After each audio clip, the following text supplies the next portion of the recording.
La voix du président du Conseil militaire de transition, président de la République, chef de l'État, le général des corps d'armée Mohamed Idriss Déby Itno, a résonné sans interruption pendant 19 minutes et 29 secondes dans la salle de conférence des Nations Unies.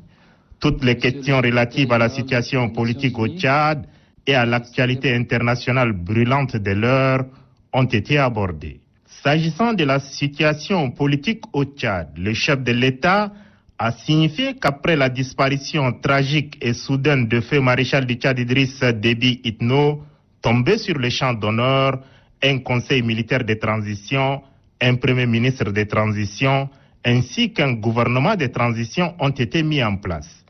Il a aussi informé l'assistance que le Conseil national de transition, qui assumera le rôle de Parlement, verra le jour incessamment.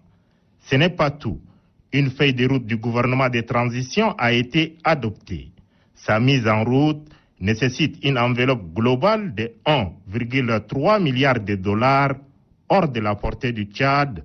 tout seul, d'où l'appel lancé par le chef de l'État au soutien de la communauté internationale. Le général de corps d'armée, Mohamed Idriss Déby Itno, a déclaré à la 76e Assemblée générale des Nations Unies que les préparatifs en vue de la tenue du dialogue national inclusif vont bon train avec la mise en place d'un comité d'organisation du dialogue national inclusif et le comité technique spécial pour préparer la participation des politico-militaires au dit dialogue. En outre, le président de la République s'est félicité du retour au bercail de plusieurs de ses compatriotes en exil et des membres de certains groupes armés avant d'exhorter les autres à y revenir sans crainte ni hésitation. Nous les accueillerons tous, les bras ouverts, a-t-il confié. Pour le président de la République, l'éclatement de la crise libyenne est l'élément déclencheur de l'instabilité au Sahel et la mort du maréchal du Tchad. Aussi, invite-t-il le Conseil de sécurité des Nations Unies à prendre les mesures adéquates en vue de s'assurer que ces mercenaires et combattants étrangers quittant la Libye ne soient pas source de déstabilisation des pays voisins. Le Tchad, par la voix de son président, s'est dit favorable au processus de désarmement, démobilisation et réinsertion DDR de ses ressortissants à la solde des factions libyennes qui renoncent à la violence et au mercenariat pour regagner leur pays et compter sur le leadership des Nations Unies dans la conduite de ces processus. Au sujet de la situation au Sahel, le chef de l'État en appelle à une coordination plus renforcée entre toutes les forces intervenant au Sahel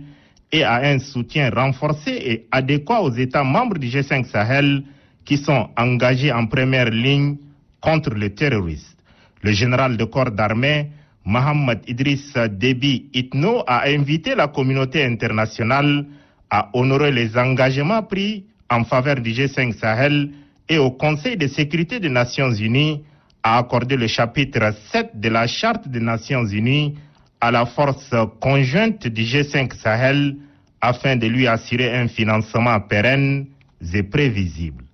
Aussi, le chef de l'État a-t-il exhorté la communauté internationale à un soutien continu et renforcé à la force multinationale mixte contre Boko Haram mis en place par les États membres de la Commission du bassin du lac Tchad. Sur la réforme du Conseil de sécurité, organe central de décision en matière de paix et de sécurité internationale, le président du Conseil militaire de transition, président de la République, chef de l'État, le général de corps d'armée, Mohamed Idriss Déby Itno, dira du haut de la tribune des Nations Unies que la lassitude commence à s'installer à cause de l'inertie qui caractérise la situation. Comment peut-on ignorer cet appel persistant de tout un continent injustement exclu d'un organe qui se veut représentatif de toute l'humanité et qui prétend agir en son nom? Il est grand temps de sortir des négociations interminables pour passer résolument aux actes en concrétisant cette réforme, tant entendue, a-t-il fait remarquer. Au nom des principes fondateurs de l'ONU, en celui du Tchad et de son président, le général de corps d'armée, Mohamed Idriss Déby Itno, a appelé à la levée de l'embargo imposé à Cuba. Miser sur l'espoir pour renforcer la résilience afin de se relever de la Covid-19, reconstruire durablement, répondre aux besoins de la planète, respecter les droits des personnes et revitaliser l'Organisation des Nations Unies, tel est le thème de la 76e Assemblée générale des Nations Unies.